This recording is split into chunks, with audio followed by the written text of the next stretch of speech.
Why is the 2024 market completely different than last year?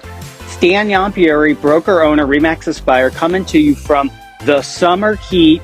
We are in July, we're halfway through the year, and it's clear.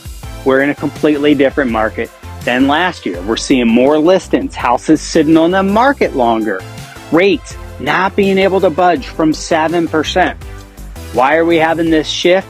Well, look at the economic situation, look at the political situation, look at the evolution that buyers have gone through since COVID. Go ask a pool contractor if they're putting in as many pools right now.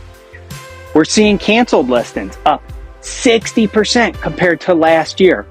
That's a home seller who takes their home off of the market because it didn't sell. Supply. We're nearing 2 months of homes for sale, and that's with the caveat that no other listings come on the market to exhaust that supply. But the reality is some properties are taking far longer than 2 months to sell. So let me rephrase all of that. I want you to assume interest rates stay at 7% for the rest of your life. Are you going to stay where you are because of the rate? Or are you going to take action to get what you want? Have questions? Drop me a line. Let's get strategizing on your move.